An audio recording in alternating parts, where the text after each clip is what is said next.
What's up, everybody? Welcome back to the channel. Now, I've got a clip for you guys today, as you probably saw with the thumbnail. As a matter of fact, I haven't made the thumbnail yet, but might as well use Chip Roy as the thumbnail. So, as you probably know at this point, yeah, we got a Chip Roy clip coming in. And in case you guys don't know, if you're new around here, Chip Roy, he happens to be my favorite congressman, simply for videos like what we're about to see. He rails against anybody and everybody. It doesn't matter. You do something stupid in Congress, Chip Roy is going to be right there railing against it, saying, look, this is stupid. What are we doing here? This is ridiculous.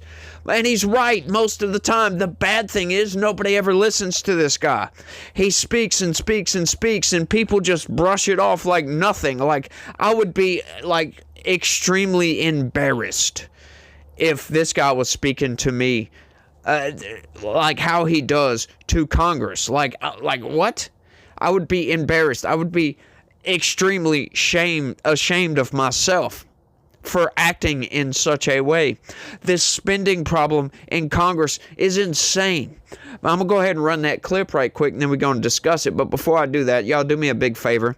Smash that like button for me, right? Smashing the like button equals, voting to put Adam Schiff in jail, right? Yeah, no, so smash that like button for me if you don't mind. If you're new around here and you like Chip Roy and you like to hear speeches like this and you want to do something about the manipulation of the corporate press, this is the place to be. Smash that subscribe button, y'all.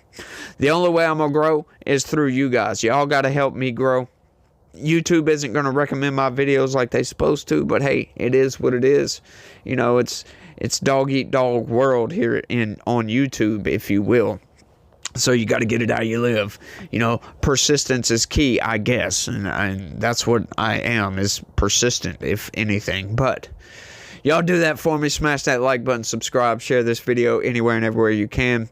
But without any further ado, folks, here's Chip. The fact of the matter is, too many members of the United States Congress are all too excited to hide behind Elon and Vivek to do the work they're supposed to do. That's the truth. I saw colleagues going to the mic, thanking them, oh, please save us from the scourge of bureaucracy.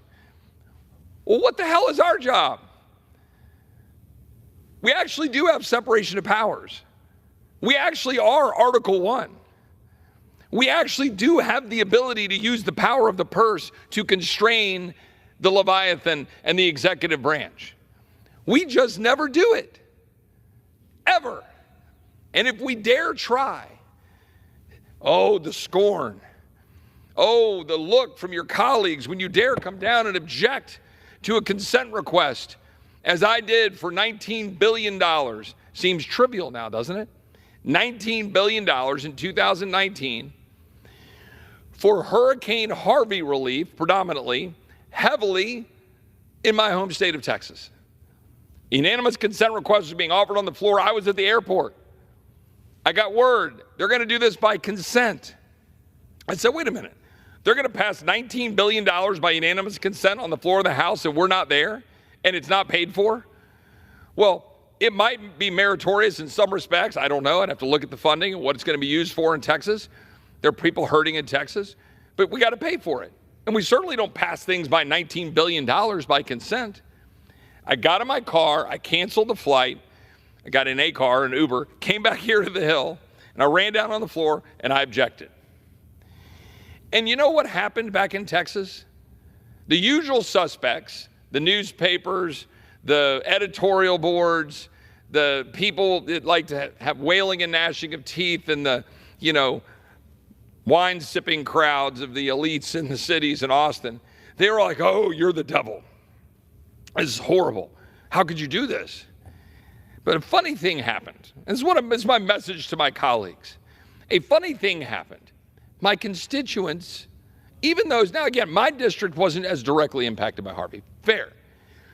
But my constituents and other people around the state of Texas took notice that maybe if a member of Congress says there ought to be some principles that guide what we do, and there's a right way to do things, that maybe our country would be better off. Maybe we wouldn't have $36 trillion of debt. Okay, so he's completely correct in this assessment right here. Okay, right? We don't need Vivek Ramaswamy and Elon Musk to come in, have Donald Trump create an entire Department of Government Efficiency, which should be Department of Government Evisceration, for just get rid of them. But we shouldn't need Vivek Ramaswamy and Elon Musk to come in to save our government from deficit spending, for crying out loud, when Congress could absolutely do this. They hold the power of the purse, like he said. They control the strings to the flow of money that goes out the doors, that comes in from your pockets. Yeah, money comes in. You pay tax dollars. They control where it goes. This is why I constantly say Congress is the most powerful institution in the world. As a matter of fact, if we're the most powerful nation on this world, that is the most powerful institution in this world. They control the flow of money, and they have no will to do so. Right? $1.8 trillion deficit spending. That is absurd, especially when we have a Democratic president and a Republican-controlled Congress. Is absurd, right? They send in the budgets, it's $1.8 trillion in the red. What should Congress do at this point, right? They should send it back and say, no, this is absurd. You're insulting our intelligence by thinking you can send this budget over that's that deep into the red and think we're going to pass it, but they don't do that, do they? No, they take those appropriations, and what do? They tack on a little bit more. Oh, you need this park built over here in Nevada, or hey, you need a bus station in New York City. Here you go, just write it up, and then boom, right out the freaking door. Wasting our taxpayer dollars. It is absurd. We shouldn't need these people to have a government, a DOGE, Department of Efficiency, for crying out loud. More government spending. Joy of all joys, right? More government, right? It's a slow news day. I'm sorry, y'all. So we don't have a news article. Just Chip Roy railing at nobody, as you can see. There's hardly anybody in Congress. And talking about, in case you don't know what unanimous consent means when it's on the House floor, that basically means it's a fraudulent way, if you ask me, of people getting through bills, getting them passed. You bring up a bill when nobody's there. You say, unanimous consent request to pass this. Nobody objects. Boom. There you go. And then they vote on it later, and nobody knows what the hell they're voting on, because you can write up anything you want in these bills. It's absurd. And like he was talking about, it's just insane to me that they don't hold these people accountable, right? If you have, like, they constantly railing, like Republicans, railing against, we've got a weaponized government, y'all. Well, hang on. You can just totally block their funding. You can deny them any more money as a body, as Congress. You congressmen can get together and say, hey, look, Joe Biden has weaponized the federal government against the American people. What are we going to do about this? You deny. You can just shut off the valve to the money flows, if you will, and just stop their funding. And I can promise you, they're going to come like, what's going on here? What are we doing? Shut the government down if it's weaponized. But do they do this? No, they don't. They do not. I got another clip. Let's keep going with this. The federal government doesn't need to be an ATM. But that's what we're turning it into. If there isn't a limiting principle on printing money, then how can DOGE be successful? Someone explain to me how all of the efforts by Elon, all of the efforts by Vivek, all of the efforts of the incoming Office of Management and Budget and President Trump, if this body, if this Congress, if this Republican majority does nothing but do the same old thing we've always done, which is come down here and write checks that have no backing, they're literally the Fed just printing money. How can we possibly limit the size, scope, and growth of the federal government? In other words, look in the mirror. Don't look for a fiscal savior. Don't look for salvation for the future of the country's well-being with some folks over in the executive branch or who are friends with the executive branch who are going to provide us great information. Be grateful for it. But remember, when we go through the appropriations process, it's our job.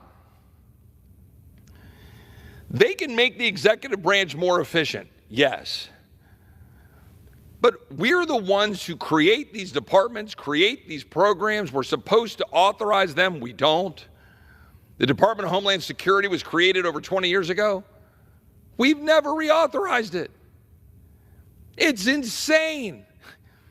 200 and something thousand employees, the Department of Homeland Security. We've never reauthorized it. That's our job. But all we do is sit around and shrug our shoulders and say, well, man, have you been to the mountains in western North Carolina? It's just awful. We have to write that check. Okay, well, what if I say, okay, fine. Okay, God bless these awesome Americans. They need assistance. Yeah, all right, fine. You don't have to pay for it. Write the check. Well, then what? Do we write the next check? Do we just keep printing money for everybody's illness? Do you know right now under FEMA, we're using FEMA emergency dollars to pay for COVID-related burials. Why? Why? Because somebody declared an emergency at some point, the administration was given large pots of money, and now everybody just shrugs and walks away. Look, the fact of the matter is President Trump, was elected in today's time, you could describe as a landslide. In today's divided world, with what we call the trifecta. Republicans will control the House, Republicans will control the Senate. Pretty thin majorities in both chambers. The question will be for Republicans is, what are we going to do? Will we deliver? And I would suggest to you that we're not going to truly deliver unless at least two things are true. And I think there's 3, 4, 5. But at least two things are true. One, we fully secure the border and undo the damage caused by the open borders of the last 4+ years. And two, we stop spending money we don't have. If we can't do those two things, we won't have a country left. What these people have done to our country over the past 20 years by the deficits and all of this, the garbage spending, printing of money, that is saving it, putting it off, kicking the can down the road so our children and grandchildren will have to pay the price. That's what these people have done to this great country. Something needs to change. He knows it. Some people in Congress know it. But we can't get these people to agree on how to fix it. It's a simple fix. You stop approving these budgets that are in a deficit. That's it. That's it. We need massive change to Social Security. It's going to become insolvent. We don't have enough growth to secure our elderly, for crying out loud. Right? Social Security was the idea that our population is going to continue to grow because whoever came up with this freaking Ponzi scheme of an idea, because it takes 4 people to pay out 1 person on Social Security. That's pretty much betting on the fact that more people are going to die as they reach that age. They don't expect, the population to survive that long. What does that tell you about the people who came up with this idea? Oh, but if you start talking about getting rid of Social Security, everybody's going to get all in an uproar and you won't get elected again. Huh. Imagine that. I bet you ask most young people today, they don't give a damn about that. The elderly do, because they're the ones getting the benefits. But hang on just a second. What do those benefits entail? $1,000 a month? Does that sound like a living to you? Can you live off of this? No, you can't. So what's the point? We need massive change to Social Security. Medicare, Medicaid as well. That takes up pretty much the vast majority of our budget. The rest, guess what gets taken up by that? Interest payments on the freaking debt. That's right. Interest payments on the debt. So all of our other government funding, that's why I don't understand how they're going to take $2 trillion out of the deficit, right? $1.8 deficit, $1.8 trillion deficit spending, sorry. That's all the government departments. Pretty much. How are they going to fix this? I have no idea. Something needs to change. This house of cards that we have built is going to come crumbling down one day. And these people in Congress continually kicking the freaking can down the road isn't helping matters. Something needs to change. Something needs to be fixed. And it's up to us to do it. Because Congress might be the most powerful institution in the world, but who is the most powerful voting bloc in the world? You and me.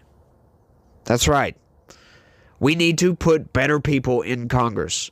Fiscally responsible people who are not going to cave under pressure to the machine in Washington, D.C. that says, oh, we must have $2 billion for our budget. We got to have $130 billion for national security. Blah, blah, blah, blah, blah, blah, blah. Oh, we can't let Social Security go. We can't revise Social Security at all. We have to pay out Medicaid and Medicare. Why is there so many people on Medicaid and Medicare? Oh, because they have to be. Because we have to give handouts. Because 435 people have to virtue signal so they can remain in power. That's how Medicare and Medicaid came to be. Virtue signaling. People wanting to stay in power. It's a ridiculous system. Government subsidized health care. Great. Does government fix anything? No, they don't. Government never fixes a damn thing. They just simply don't. So to allow the government to dictate our health care is absurd to me. I think it's insane that people do this. They get on Medicare, Medicaid, and all that. It's obscene. Yeah, obscene. And then Joe Biden wants to send hundreds of billions of dollars to Ukraine. I just read another headline earlier. Here's another $250 million. No, it was $750 million a military aid package going to Ukraine. Trying to send as much money out the door before he leaves office. Oh, you should wait to see the next video. Talking about preemptive pardons. Preemptive pardons. Bet you've never heard of that concept, huh? It's insane, but these people are destroying our country, and it's up to us to fix it. We got to vote new people into Congress, aside from about 15 congressmen. Yeah, so that's what? 420 people all around the country need to get booted out of Congress, and we need new people to come in. Some people that have a spine who will stand up to the machine and say, no, we can't accept this budget. It's absurd.